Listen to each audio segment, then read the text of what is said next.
Hello,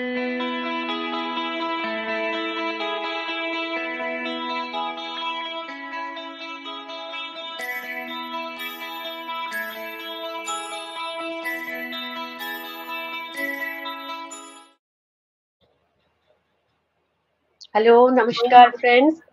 Anil cancer clinic और उनके cancer survivor support group मैत्री परिवार की तरफ से कुछ मीठी बातें हमारे इस चैट शो में मैं प्रीति पुरोहित आप सबका फिर से स्वागत करती हूँ। हर महीने की तरह इस महीने भी एक जबरदस्त वॉरियर को लेके आई हूँ आपके सामने, जिससे बात करके हमें बहुत सारे इंसाइट्स मिलने वाली हैं, इसलिए टाइम नहीं वेस्ट करूंगी। वेलकम करती हूँ अब बहुत अच्छी दोस्त मेरी मुलुंड से तनाया शिंत्रे। तनाया, कुछ मीठी बातों में बहुत बहुत स्वागत है तुम्हारा। Hello, welcome. Thank you. बिल्कुल टाइम नहीं खराब करना है क्योंकि मेरे पास तुमसे पूछने के लिए बहुत कुछ है, तुम्हें हमारे बताने के लिए बहुत कुछ है।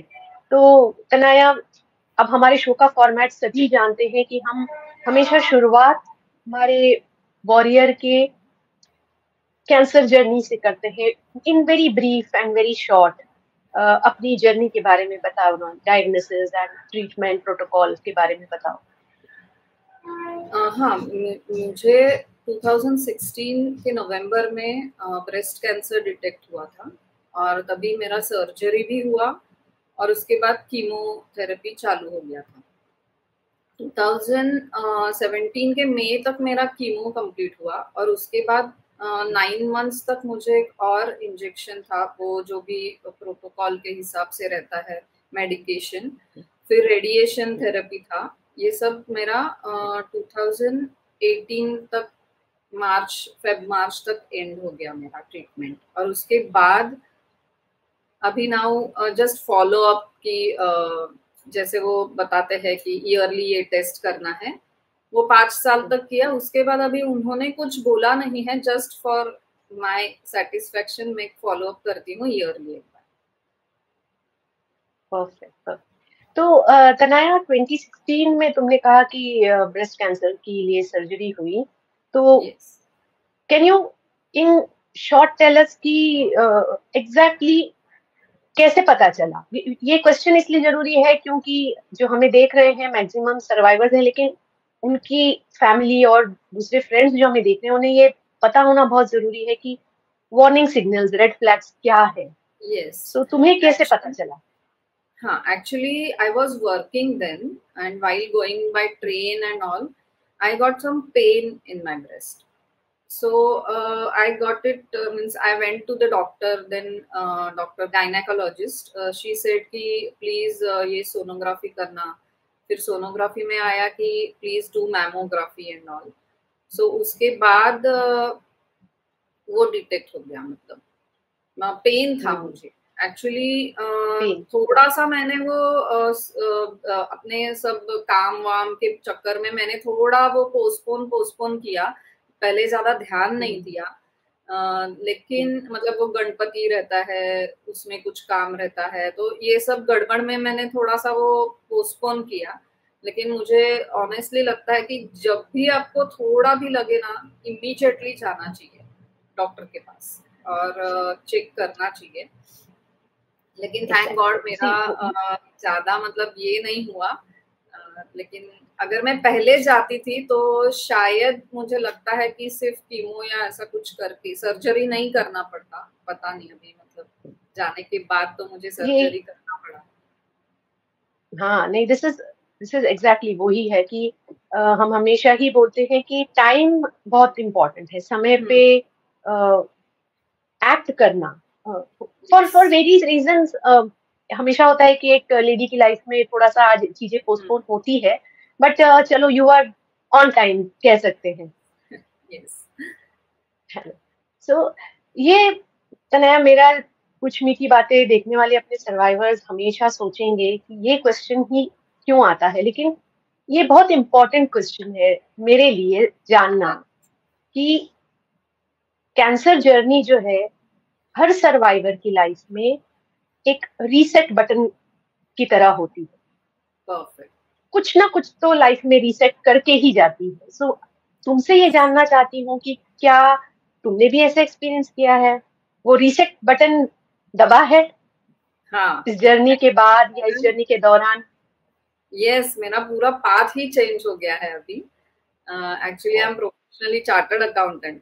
अभी मैंने वो प्रोफेशन क्योंकि इट इज मतलब मुझे समझ में आ गया कि द आई शुड चेंज, मतलब स्ट्रेसफुल लाइफस्टाइल रहता है।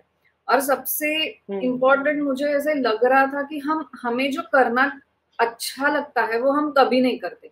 वी कीप ऑन पोस्टपोनिंग कि हाँ टाइम मिलेगा तो करेंगे, टाइम मिलेगा तो करेंगे। So we never look inside कि मुझे क्या अच्छा लगता है, मुझे क्या चाहिए। अपने सब रोल्स निभाते निभाते कि as a daughter, as a wife, as a mother, as a professional, सब रोल रहते हैं। लेकिन मैं तो लास्ट, मतलब प्रायोरिटी भी नहीं। अगर टाइम मिला तो मेरे मतलब ये बहुत मुझे समझ में आया उस टाइम की। और जब भी ऐसे ये होता है ना, अलार्म होता है कि चलो दिस में बी लास्ट टाइम, और you may not have that much time. जो तुम्हें अच्छा लगता है वो करने के लिए अभी तुम्हारे पास टाइम ही नहीं है, ऐसा एक फीलिंग आया कि जो हम पोस्टपोन करते रहते हैं कि ये बाद में करेंगे, मेरी हॉबीज बाद में करेंगे वो, तो उसके लिए सब टाइम मिल गया मुझे। और मैं एक डॉक्टर अनिल के क्लिनिक में ना एक बहुत अच्छा सेंटेंस है, वो हमेशा मैं कीमोथेरेपी लेने जाती थी, वो मैं देखती थी और मुझे वो बहुत अच्छा लगा। एंड उसका इम्पैक्ट हुआ मेरे ऊपर कि think positive, your body is listening. ये जो उनके यहाँ पे ऐसा बहुत अच्छा ऐसा पेंटिंग जैसा है, yellow flower and blue sky. तो वो मैं हमेशा वहां पे जाती थी और देखती थी कि अरे यस, मतलब मैं जो भी सोच रही हूँ वो मेरी बॉडी मतलब सुन रही है, तो मुझे अच्छा ही सोचना चाहिए। मतलब जो मेरे बॉडी को, जो मुझे सुनने में, दूसरों से सुनने में मुझे अच्छा लगता है, वो मेरी बॉडी के लिए मुझे सुनना चाहिए, बोलना चाहिए, ऐसे मुझे लगा। राइट। तो उसके बाद मैंने अपने ऊपर थोड़ा ध्यान, मतलब मुझे क्या अच्छा लगता है, मुझे ये नहीं अच्छा। और बहुत सारी बातें रहती है कि कोई हमें बोलता है, वो सब हम मतलब जाने दो, ठीक है, इट्स ओके करके छोड़ देते हैं। और अनजाने में ही हम अपने ही अंदर वो रोक के रखते हैं, जो भी हो, गुस्सा हो या गिल्ट हो, ये सब। तो वो एक मुझे लगा कि अरे अभी तो मतलब जैसे पेपर लिखते हैं एग्जाम का, और लास्ट 10 मिनट्स, तो मुझे ऐसे लगा कि अरे लास्ट मेरे पास थोड़ा ही टाइम बचा तो नहीं है, तो मुझे अभी सब करना है जो मुझे अच्छा लगता है, ट्रेकिंग पे जाना, ये वो। तो ऐसे एक थोड़ा मुड़ गई मैं, पूरा मेरा पाथ चेंज हो गया। तो आई ये बहुत completely learning. Completely agree with you. हाँ, आई कम्प्लीटली, क्योंकि एक एक मन में एक वो आ जाता है कि यार, इफ नॉट नाउ व्हेन, अब नहीं करेंगे जो हमें पसंद है तो फिर कब करेंगे? और वो एक एग्जैक्ट। अर्जेंसी आ जाती है। हाँ, हाँ। फिर याद आता है कि क्या अच्छा लगता था, क्या हॉबीज थे। मेरे ख्याल से तो हम ये भी भूल जाते हैं कि हमारी हॉबीज क्या थी। वो एक वो कोल्ड बास्केट में चला जाता है। तो ये दिस इज ये एक eye opener type role play करता है ये कैंसर की जर्नी हमारे लिए। And yes. कितना तुम्हें लगता है तनाया कि जो डायग्नोसिस का जो एक एक्सेप्टेंस है, वो कितना बड़ा रोल प्ले करता है इस आगे की जर्नी में? पहले तो एक्सेप्टेंस को आना कितना जरूरी है? हाँ, वो बहुत इम्पोर्टेंट है क्योंकि ना पहले हम मेरे से तो नहीं हुआ था एक्सेप्ट। मैं बहुत रोई थी अकेले, बाथरूम में जाके, रूम में खुद को बंद करके, ये वो। पहले तो मैं डिप्रेशन जैसा ही लग रहा था मुझे कि अब सब खत्म हो गया। क्या क्या सपने देखे थे, ये वो सब टिपिकल थॉट्स आने लगे। लेकिन जो मैंने बोला ना कि वो हमेशा मैं देखती थी कि नहीं, मुझे ही खड़ा रहना पड़ेगा, मुझे ही, मतलब फैमिली का तो बहुत सपोर्ट रहता है, लेकिन जो अंदर राइट। से एक खड़ा रहने का जो ये रहता है ना, मतलब क्या स्ट्रेंथ, वो हमें ही कलेक्ट करना पड़ता है, हमें ही खड़ा रहने का स्ट्रेंथ। क्योंकि डॉक्टर भी बोलते हैं जब तक बॉडी रिस्पॉन्ड नहीं करेगी, मतलब दवाई वगैरह तो रहते हैं, लेकिन बॉडी को रिस्पॉन्ड करना पड़ता है। तो हमें भी पहले हमें एक्सेप्ट करना चाहिए कि ओके ठीक है, मुझे है। ये एक्सेप्ट करने में मुझे थोड़ा टाइम लगा, रोना धोना ये सब। लेकिन जब एक बार एक्सेप्ट कर लिया तो पूरा ट्रीटमेंट में एकदम मतलब जैसे कि नहीं, मुझे करना है, मुझे ही करना पड़ेगा, मुझे मेरे लिए मुझे ही खड़ा रहना पड़ेगा, ये सोच के मैं आगे आगे आगे जा रही थी मतलब। Right right. सी एक्सेप्टेंस, मेरे मेरे ख्याल से एक्सेप्टेंस ये है कि ये मैं अपने लिए कर रही हूँ, ये मेरे मेरे सर्वाइवल से ज्यादा मेरी अच्छी लाइफ, आगे की अच्छी लाइफ के लिए बहुत जरूरी है। तो Yes. मुझे ये अपने लिए करने में कोई प्रॉब्लम नहीं होना चाहिए। विद इन 6 मंथ्स मैं तो और भी वही चीजें और ज्यादा कुछ करने की पोजीशन में आ जाऊंगी। So you are very right कि वो इनर स्ट्रेंथ लाके और ट्रीटमेंट कंप्लीट करना, उसकी पहली सीढ़ी एक्सेप्टेंस होना बहुत जरूरी है। Yes. तो तनाया, मेरे को जहां तक मैं तुम्हें जानती हूँ, देखा है मैंने कि you are a multi dimensional personality. अभी तुम चार्टेड अकाउंटेंट हो, ये तो मुझे पता ही नहीं था, बिकॉज पर्सनल इंटरेक्शन में तो सिर्फ तुम्हारी हॉबीज क्वालिटीज देख पता थी मुझे। तो इसके अलावा ना, अभी तुमने कहा you have quit your job, तो Yes. अब क्या चीजें तुमको फैसिनेट करती हैं, या you want to pursue types? उसमें सबसे पहले एक मैं तुमसे तुम्हारा वो जीरो वेस्टेज का जो प्रोजेक्ट है उसके बारे में थोड़ा जानना चाहती हूँ। श्योर। अभी मेरा जब ट्रीटमेंट थोड़ा थोड़ा खत्म होने लगा तो मुझे ऐसे थोड़ा एक रियलाइजेशन हुआ कि हमें कुछ जैसे सोसाइटी के लिए कुछ करना चाहिए। तो तभी वो जीरो वेस्ट का गवर्नमेंट का कुछ ये आया था कि ऐसे करना है, सेग्रीगेशन करना है। तो आई थॉट कि चलो हाँ, खुद से ही मैं करती हूँ शुरुआत। पहले ऐसा कुछ मेरा बड़ा कुछ ये करने का कुछ ऐसा मकसद नहीं था। Just I wanted to know कि व्हाट इज दैट। बट मुझे ऐसा लगा कि अभी ये हमें करना चाहिए, नाउ इट्स टाइम।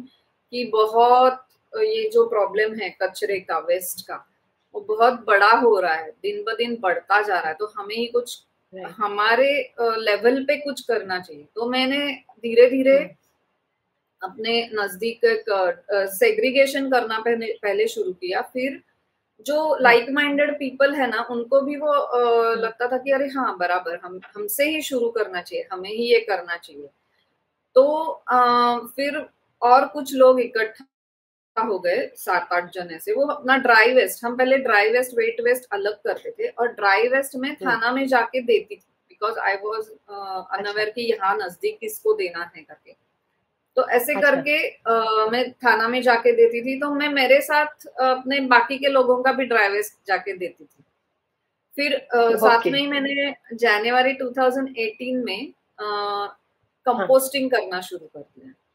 तो थोड़ा थोड़ा करके, मतलब नॉट एकदम से जीरो पे नहीं आ सकते हम, लेकिन जितना हो सके उतना हम कम कर सकते हैं वेस्ट। मतलब अगर वेस्ट मेरे घर से बाहर ही नहीं जाएगा, तो हम बाहर देखते हैं कचरे का डिब्बा देखते हैं रास्ते पे, फिर हम बोलते हैं कि म्यूनिसिपैलिटी वालों ने नहीं उठाया, इसने ये नहीं किया, हमारे बिल्डिंग में जो आती है क्लीनिंग पर्सन वो नहीं आया, ये वो हम दूसरे के ऊपर डालते थे। लेकिन अगर देखा जाए तो वो कचरा हमने ही किया है ना, वो डाला किसने है? हमने ही डाला है। If we don't throw it away, then वो कचरा होगा ही नहीं। तो उसके लिए फिर क्या करना होगा? तो हम क्या करते हैं कि सेग्रीगेट करते हैं, dry waste, wet waste. Wet waste का कंपोस्टिंग करते हैं, और जो ड्राई वेस्ट है it is actually packing material. जैसे ड्राई वेस्ट में क्या आता है कि रैपर्स, बिस्किट के रैपर्स है, वेफर्स के, प्लास्टिक है, पेपर, ये सब। मतलब वो हमारे घर में बिस्किट निकालने के बाद अगर वो रैपर समझो हमारे घर में 1-1.5 महीना रह भी गया, तो उसका कुछ नुकसान नहीं रहता। वो रिसाइकलिंग में डालते हैं। सिर्फ प्रॉब्लम कब होता है? जब ये दोनों एक साथ हो जाए, क्योंकि कंपोस्टिंग वेट वेस्ट जो है वो भी खुद ऐसे रिसाइकल होके उसका मिट्टी बन जाता है, और प्लास्टिक भी अगर हम रिसाइकलिंग में डाले तो वो कचरा नहीं होता है उसका। तो ये अलग अलग रखने का इम्पोर्टेंस समझ में आ गया। फिर मैंने धीरे धीरे करके वॉलंटियर्स भी जमा हो गए, बिकॉज एवरीबडी नोज कि ये this is the need of an hour. तो अभी करते करते ये अभी एक मिनट इंटरप्ट करूंगी, एक मिनट हाँ, इंटरप्ट करूंगी। सो दिस वाज सोली तुम्हारी अपनी सोसाइटी या आसपास की जगह में सोली तुम्हारा अपना इनिशिएटिव था for the first time? Yes actually. Okay, continue. तो हाँ, तो धीरे धीरे अभी एक से वो बोलते हैं ना कारवा बनता गया। तो अभी अराउंड 300 फैमिलीज है जो सेग्रीगेट ओके, करते हैं Kanjur, Bhandup and Nahor. I stay in Bhandup actually. Kanjur east, Bhandup east and Nahor east में 300 फैमिलीज है। एक व्हाट्सएप ग्रुप है, वो सेग्रीगेट करते हैं। एवरी संडे रिसाइकलिंग में हम ड्राई वेस्ट भेजते हैं, उसमें ई वेस्ट भी आता है, थर्माकोल भी आता है। और हमारे 10 to 15 वॉलंटियर्स है।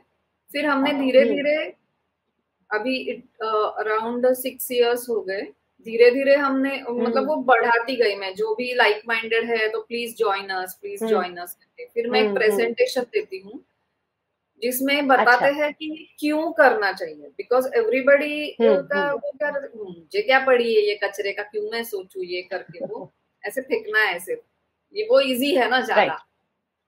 इसलिए वी मेक देम अवेयर कि why we should do, how we should do, मतलब सेग्रीगेट कैसे करना है, क्यों करना है, और उसके बाद हमें क्या करना है उसका। बिकॉज अगर हम झाड़ू वाले के पास ही दोनों दे देंगे, समझो वेट का दिया और ड्राई का दिया, तो वो बाद में एक कर देते हैं। ये सबका प्रॉब्लम है। तो हमें वो एक करना नहीं है। ड्राई वेस्ट हमें जो एवरी संडे जो रिसाइकलर का गाड़ी आता है उसको देना है, और वेट वेस्ट का कंपोस्टिंग करना है। ये सब मैंने एक प्रेजेंटेशन जैसे बनाया है।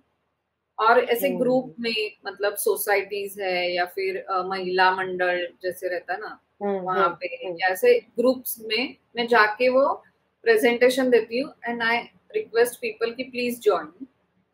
और उसके अभी मतलब मुझे बहुत अच्छा मतलब पता नहीं है अच्छा लगना चाहिए या बुरा लगना चाहिए, बिकॉज वी आर मतलब प्लास्टिक का इतना हम लोग ये कर रहे हैं कि अभी लास्ट ईयर मतलब 2023 में पूरे ईयर हमने 10,000 kgs ऑफ ड्राई वेस्ट हमने कलेक्ट किया और रिसाइकलिंग में डाला। तो रिसाइकलिंग में जाने का फायदा ये है कि डंपिंग ग्राउंड में वो नहीं जाता है।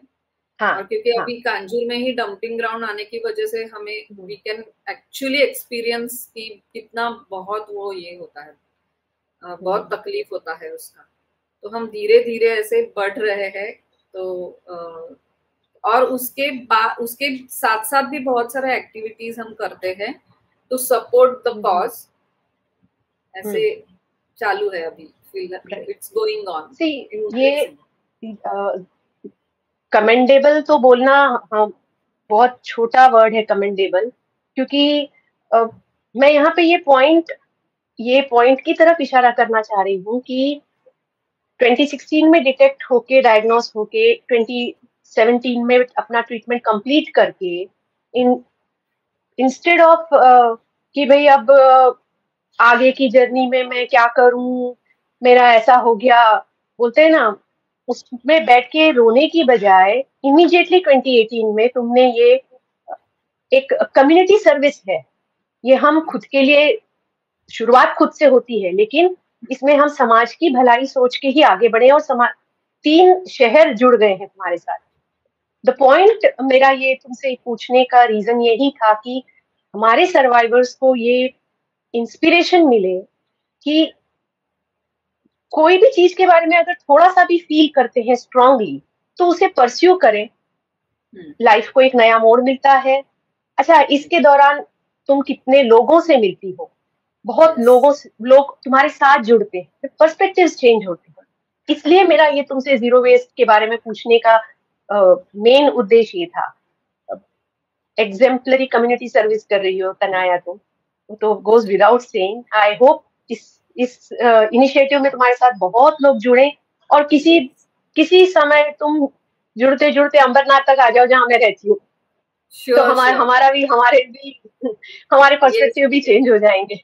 Yes, sure. तो मूविंग फॉरवर्ड तनाया, मेरे को बताओ कि एक तो ये होता है कि तुमने ये यू फेल्ट अबाउट इट और तुमने इसको परस्यू किया, ऐसी और क्या चीज जो तुमने कहा कि हाँ मैंने बिल्कुल लाइफ चेंज हो गई है, और Yes. क्या चेंजेस बिसाइड्स दिस, और खुद के लिए क्या ऐसा लगा कि मुझे ये चेंज करना चाहिए, या मुझे थोड़ा सा इसमें अपने आप को बदलना चाहिए, ऐसा और क्या? हाँ रीसेट एक्चुअली वाले बटन में क्या हुआ? और हाँ, रीसेट के टाइम पे मुझे जब कीमो चालू रहता था मेरा, तो मुझे उसका साइड इफेक्ट ना इंसोम्निया होता था, मतलब मुझे नींद ही नहीं आती थी। ओके। और घर वालों को कितना तंग करेंगे, मतलब ना टीवी कितना देखेंगे, बुक्स कितना पढ़ेंगे, आफ्टर सर्टन कंटाला आ जाता है मतलब। तो मैं ऐसे, मेरे घर पे कुछ सामान था डेकोरेशन का वगैरह, तो उससे मैंने ऐसे ही ज्वेलरी बनाना शुरू किया जस्ट फॉर टाइम पास, कि मेरा टाइम अच्छा जाता है, क्योंकि मुझे बचपन में ऐसे ग्रीटिंग कार्ड्स बनाने का ऐसे ऐसा शौक था, मतलब मैं मेरे फ्रेंड्स को, लव्ड वंस को ऐसे खुद बना के देती थी मैं। तो वो एक थोड़ा सा जो करना मुझे अच्छा लगता है ना, वो मैंने करना शुरू किया। तभी मैंने ऐसे जो भी मेरे पास था, तो उससे मैंने ऐसे ज्वेलरी बनाया। फिर मैंने सोचा कि अच्छा ये करना मुझे अच्छा लगता है एक्चुअली, तो कुछ ड्राइंग्स पेंटिंग्स भी निकाले, मतलब ये करती थी मैं। फिर मुझे लगा कि चलो ये ज्वेलरी बनाते बनाते I have come out of this, मतलब जो भी अपना ट्रीटमेंट है, I could handle it with very well. So मतलब माइंड मेरा बिजी रहता है इसमें, ये मुझे समझ में आ गया कि जो भी मैं बनाती हूँ, मुझे करने में जो अच्छा लगता है, तो मुझे माइंड भी मेरा बिजी रहता है, नेगेटिव थॉट्स भी नहीं आते हैं। सो उसमें मैंने ज्वेलरी का बिजनेस तभी स्टार्ट किया, क्योंकि मुझे फिर मैंने ट्रेनिंग लिया उसमें। फिर और तुम तो जानती हो, तुमने तो लिया भी है मुझसे। मैंने लिया है, and exquisite pieces of jewellery, इतनी सुंदर सुंदर, हम सोच नहीं सकते। इमेजिनेशन भी तुम्हारा, यू आर वेरी क्रिएटिव, तुम्हारा इमेजिनेशन भी बहुत अच्छा है, और बहुत सुंदर ज्वेलरी बनाती। कुछ दिखा सकती हो Tanaya? Do you have something at hand? आसपास में कुछ है हमारे? दिखाओ ना। ज्वेलरी बनाती हूँ मैं। वाह, ये है, यस, दिख रहा है? Beautiful, yes, thank you. थोड़ा सा परफेक्ट कलर कॉम्बिनेशंस। अच्छा, ये पहले कभी बनाई थी कि ये इंसोम्निया की देन है? हाँ, इंसोम्निया के टाइम ही मैंने सब प्रोफेशनल ट्रेनिंग तो बाद में ली, पहले ऐसे ही शुरू किया? तब मैंने, हाँ ये उसके बाद बनाया है, बिकॉज तब बनाए हुए तो अब सब बिक गए। ये अभी अभी बनाए। राइट, ब्यूटीफुल पीसेस बनाया। और दिखाओ। ये है, ये मैंने खुद डिजाइन किया है, मल्टी कलर का। बहुत सुंदर है, बहुत सुंदर। उसमें ये ऐसे अच्छा, अभी भी ये पैशन चालू है? यस, एक्चुअली दिखाओ। वो ज्यादा ना ऐसे जो वेडिंग सीजन में बहुत डिमांड रहता है इसका। हाँ हाँ हाँ हाँ, ब्यूटीफुल पीसेस। ये इवन हम एक, बच्चों के लिए भी अभी मेरे पास ज्यादा नहीं बचा है, क्योंकि वो ऑर्डर से ही हाँ हाँ, ज्यादा हेयर बैंड। हाँ, हेयर बैंड जैसे टियारा ऐसे बनाती हूँ। ये yes, सब मतलब ये देन, कैंसर की देन है। हाँ हाँ, एग्जैक्टली। मेरा I don't blame it, I thank it, because उसने मेरे अंदर से कुछ ऐसे अच्छे अच्छे चीजें बाहर निकाली कैंसर ने। इतनी बड़ी बात है। आज हमें देखने वाले सर्वाइवर्स और जिनका ट्रीटमेंट चल रहा है, वो पेशेंट्स, प्लीज देखिए कितनी मजाक मजाक में कितनी बड़ी बात बोल दी है कि हम, और ये मैंने देखा है हम सभी सर्वाइवर्स एंड वॉरियर्स पे ये लागू होता है कि वी रियली थैंक कैंसर। हमारा पूरा माइंडसेट चेंज कर दिया, लाइफ को एक नई दिशा मिल गई।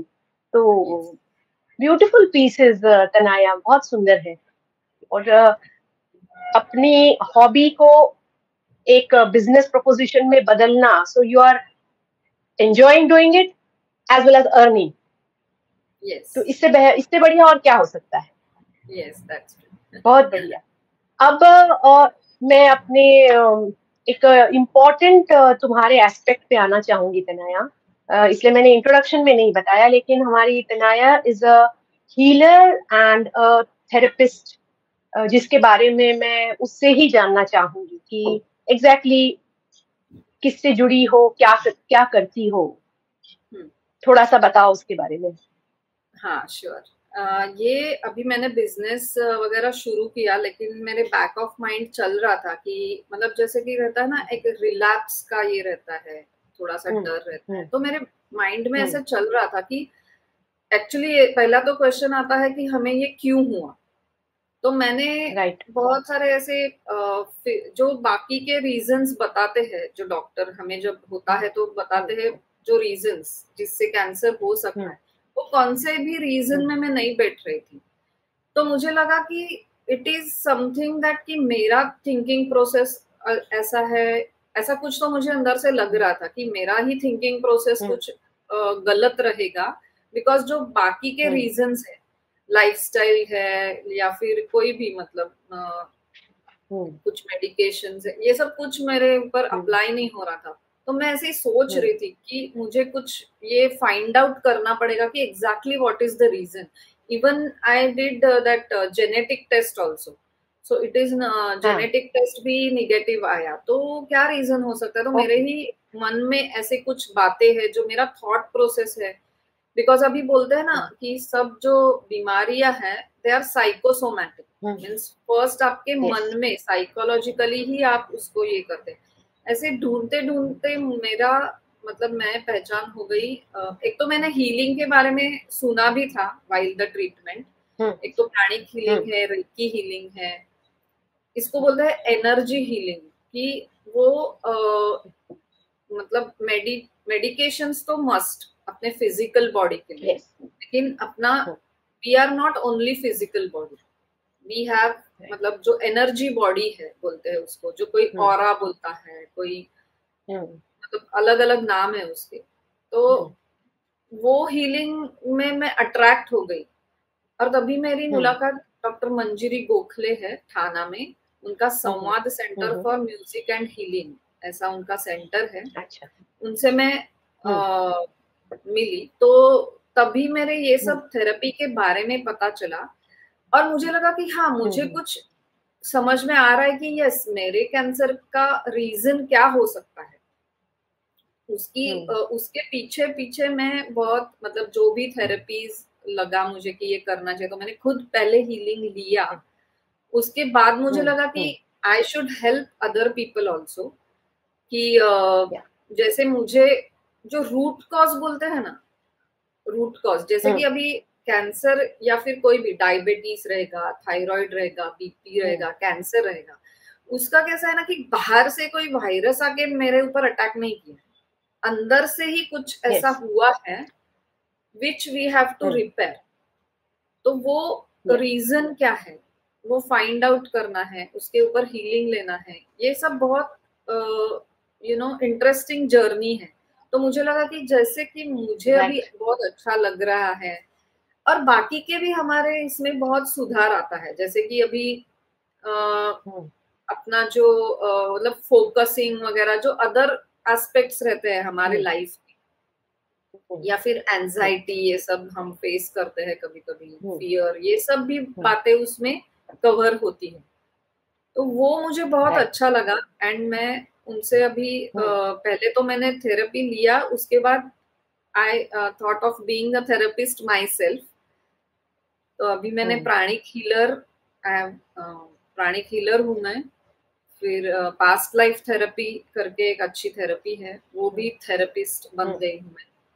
नाउ आई वांट, जैसे कि मुझे मैंने उससे बाहर मतलब निकाला और कुछ ज्यादा डीपर लेवल पे मैंने I could understand about this illness also, our patterns and there are many things. तो मुझे लगा कि अभी दूसरों को भी मुझे मतलब as a healer I want to help other people, इसलिए मैं हीलर बन गई। अच्छा, Yes. So I know you are very good at your job. मैंने सुना है, अभी तक मैंने तुमसे हीलिंग ली नहीं है, लेकिन आई नो तुमने in fact when I was facing my third recurrence reiki किया था मेरे लिए, and I felt a visible difference in my pain level. वो एक एक्सपीरियंस था मेरा. लेकिन while we are saying this Tanaya, हम अपने सर्वाइवर्स को ये बात जरूर बताना चाहते हैं, and I think you completely all of us agree कि पहले कैंसर डायग्नोसिस के बाद पहला है हमारा पूरा treatment protocol. I think Yes, that that is missed. उसका, हाँ, उसका कोई, तुम्हें वो ऐसा लगता है उसका कोई ऑल्टरनेटिव हाँ, नहीं है? वो सब्स्टिट्यूट नहीं है, ये जो सब थेरेपी या फिर नहीं. है, तो मेडिकेशन तो फर्स्ट है ही. हाँ. उसके बाद ट्रीटमेंट के बाद ये अपनी पर्सनल जर्नी है, कितना हम समझना चाह रहे हैं. और ये मैंने देखा कि हम जो रेकरेंसेस वाले हैं, हमारे दिमाग में ये सवाल ज्यादा उठता रहता है. तो इट इज गुड कि हम हमारे अपने में से कोई एक जब हीलर बनता है, तो ना एक सेम लेवल पे हम हैं, शुरुआत बड़ी राइट. आसानी से हो जाती. सो आई कैन से कि हर लेवल पे कम्युनिटी सर्विस कर रही हो तुम, चाहे तुम्हारा जीरो वेस्टेज प्रोजेक्ट हो, या the energy healing healer therapist वाला काम हो. सब कुछ is to help the society, betterment of the society. और जो ऑर्नामेंट्स बनाती हो, वो तो टू हेल्प द विमेन. ये हमारे लिए उससे बड़ा अट्रैक्शन तैयार होना और ज्वेलरी पहनने से बड़ा अट्रैक्शन कोई नहीं है. And you made such exquisite pieces, really commendable Tanaya. मेरे को आई थिंक हम तो तुम्हारे साथ एक सेशन और करना चाहेंगे to speak on the healing and therapist side of yours. लेकिन आप जाते जाते मेरे को एक लास्ट बता दो कि व्हाट कीप्स यू गोइंग. क्या ऐसी वो चीज है जो रोज सुबह उठ के जीरो वेस्टेज की तरफ, अपनी लाइफ बेटर करने की तरफ, ज्वेलरी बनाने की तरफ, क्योंकि एक ना हमारा एक बहुत एक्सक्यूज बहुत इजीली हम बोल देते टाइम कहाँ है. तो क्या मोटिवेट करता है, what keeps you going? Actually energy healing या इसमें आने के बाद मुझे पता चला कि हमें प्रायोरिटी फर्स्ट देना चाहिए. ये मुझे पता चला कि हम क्या करते हैं कि बाकी सब पहले कर लेते हैं और अगर टाइम मिले तो ये कर दे, ऐसा नहीं है. अब अभी खुद को. हमारा जो फिजिकल एनर्जी, हाँ, खुद को फिजिकल एनर्जी भी अच्छा रहने के लिए और मन भी अच्छा रहने के लिए, मन से भी हम हैप्पी रहने के लिए हमें अपना प्रायोरिटी खुद को करना चाहिए. मतलब पहले हमारा एक्सरसाइज, पहले हमारा मेडिकेशन ट्रीटमेंट, पहले हमारा अच्छा मतलब बोलते डाइट एंड ऑल, ये सब पहले हम जब करेंगे, हम खुद का ख्याल अच्छा रखेंगे तो हम दूसरों का ज्यादा अच्छा ख्याल रख सकते हैं. ये बात बहुत अंडरलाइनिंग मुझे मतलब समझ में आई है कि अगर मैं खुद को ये करती हूँ कि मेरा ये जो पहला ये जो टिक मार्क्स है कि एक्सरसाइज मस्ट है, अपना हेल्दी रहना बॉडी का माइंड का, ये फर्स्ट है. फिर जो टाइम मतलब ये पहले दिन के स्टार्ट में ये सब करने के बाद फिर हम जैसे कि फैमिली है, फैमिली को ये करना है, तो ऐसे टाइम मिल जाता है. आई कैन मतलब आप सब भी ये कर सकते हैं बिकॉज एनर्जी हीलिंग में आने के बाद मुझे चला कि everyone has tremendous potential. There is nothing like कि इसके पास ज्यादा है, इसके पास कम है. भगवान ने हमें किसी को ऐसा ऊपर नीचे नहीं किया, सबको सेम है.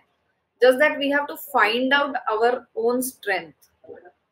ये ऐसा नहीं है कि मैं ही ये सब कर सकते हैं, सिर्फ हमें थोड़ा मतलब समझने की बात है कि ये जो हमारे अंदर है एक स्पार्क, वो पहले हमें फाइंड आउट करके उसको थोड़ा नरिश करना या फिर नर्चर करना, हमें ही उसको करना है, ये एक समझना। क्योंकि हम हमेशा एक्सपेक्ट करते हैं दूसरों से, दूसरों में मतलब घर के फैमिली मेंबर, कि अभी मैं बीमार हूँ तो मुझे आप ये करो ना, वो करो ना, कोई मुझे कुछ दिखता नहीं है, कोई मुझे ऐसे हम बहुत एक्सपेक्ट करते हैं। तो हम खुद भी कर सकते हैं बहुत टाइम, हम मतलब ये हमारा फिजिकली हम ये नहीं रहते, मेंटली हमें we seek help from others कि मेरे साथ आओ, फिर कोई अभी डॉक्टर अनिल के क्लिनिक में जो मनीषा सिस्टर है, उनको भी पता है कि मैं उनको बोलती थी मैं खुद ही आती हूँ, क्यों कोई साथ में चाहिए, कीमोथेरेपी है, कोई साथ में आना चाहिए, आई कैन हैंडल, मतलब आपको तो पता है ना, नहीं नहीं ये रूल है, कोई तो कंपनी करना चाहिए, तो इसके लिए ऐसे हम खुद को अपना, ये छोटी छोटी है, हाँ ये हम छोटी छोटी बातें हैं। हाँ, तो अब एक बार हम ये मन से इंडिपेंडेंट होना ज्यादा जरूरी है। हम अदर आउटर थिंग्स देखते हैं कि कैसे हम इंडिपेंडेंट होंगे, लेकिन हम इमोशनली ये सिर्फ इतना डिपेंडेंसी रहता है हमारा कि मुझे इतना मतलब मैं बीमार हूँ तो कोई देखने आना चाहिए, कोई मुझे हेल्प करना चाहिए, तो ये इमोशनल डिपेंडेंसी ज्यादा रहता है। अगर एक बार हम खुद को प्रायोरिटी देंगे ना, तो सब बाकी की चीजें भी हम कर सकते हैं, ऐसा मुझे आई रियलाइज दिस। कितनी ये एक बहुत बड़ा टेक अवे, आज की चैट का टेक अवे ये है जो तुमने कहा कि इमोशनल इंडिपेंडेंस, हमें अपने अंदर झांक के अपनी स्ट्रेंथ जो है, वो जो अगर वो स्ट्रेंथ दुनिया को दिख सकती है तो हमें क्यों नहीं दिखती है। हम ये डिपेंडेंसी जब छोड़ देंगे, इमीडिएटली पर्सपेक्टिव लाइफ की तरफ चेंज हो जाएगा।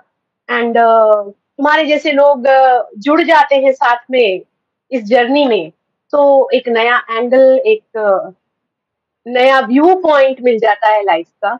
एंड बहुत इंस्पायरिंग टॉक तनाया, एक्चुअली मुझे पता ही नहीं चला टाइम कहाँ चला गया। एंड आई एम श्योर मेरे व्यूअर्स तुम्हारा एक सेकंड सेशन, सेकंड पार्ट जरूर देखना चाहेंगे, जैसे समय मिलता है हम we will continue this.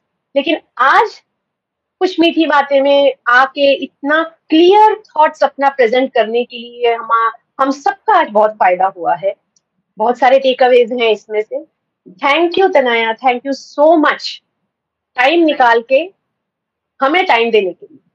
Sure, thank you, wishing you best of luck in all your endeavours. Thank you very much. Thank you. So friends, आज तनाया से बात करके जितना अच्छा मुझे लगा है, आप लोगों को सुन के उतना ही अच्छा लगा होगा, आई एम श्योर। एंड अगले महीने फिर हाजिर होती हूँ, तनाया फ्री रही तो उसके साथ सेकंड सेशन करेंगे, नहीं तो फिर एक नए वॉरियर के साथ आपके सामने आऊंगी। तब तक के लिए टेक केयर, इमोशनली इंडिपेंडेंट रहिए, स्ट्रांग रहिए, खुश रहिए। धन्यवाद।